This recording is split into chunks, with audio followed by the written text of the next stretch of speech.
Well, good evening, Patrick. You mentioned cold and windy. That's certainly the point where we're at here in Norfolk, but we're right here at Olney Road and Bush Street, an area that's known for flooding in the city. I want to take you behind me. You could see the intersection in the middle is cleared out, but you can see kind of the four corners towards the curbs, especially right behind me here and across the street, that construction site, quite a bit of standing water. We've seen some cars going through here, not through the water, but partially through the water. But this is a reminder to never drive through any standing water, not knowing how deep it really is. But when it comes to VDOT, Virginia Department of Transportation, about 250 people, I'm told, with VDOT had a hand in helping address this winter storm today, mainly clearing out the roads and also addressing them earlier today. Now, they tell me they expect this to hopefully be a 24-hour process and be out of it by noon tomorrow. Until then, they'll be working through the night to address any issues such as black ice to make sure that we're all good to go and it won't impact a lot of us come tomorrow morning. We'll be out all night monitoring the roadways, checking for spots. Bill Collier oversees all emergency response operations with the VDOT Hampton Roads District, including Monday's winter weather. He says crews have been preparing since late last week for winter weather that hit all across Hampton Roads.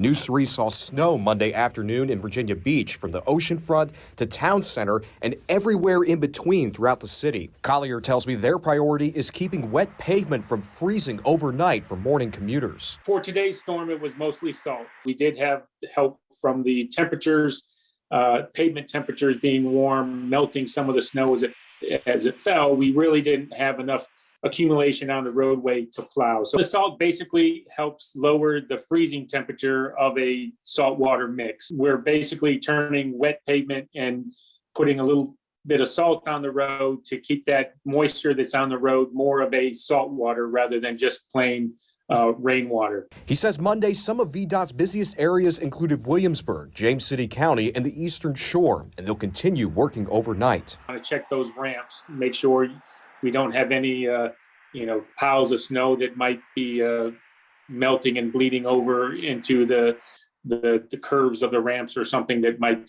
cause issues. Overall, Collier says it's important to give crews time and space to clear and treat roads and to know what to do when you're on the road, especially when it comes to black ice. You have to be ready for changing conditions.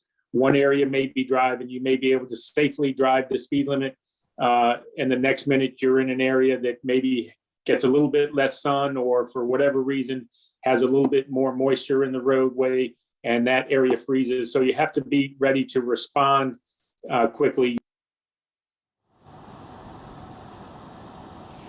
And guys, when we're talking about black ice, Collier says it's important, do not panic and slam on the brakes. You'll want to ease off the gas and brake lightly. He also says that if you have to hit the road tomorrow morning, it's important to be extra cautious, especially if you have to drive across the state, as other areas of Virginia may have been hit with heavier amounts of snow as compared to here in Hampton Roads.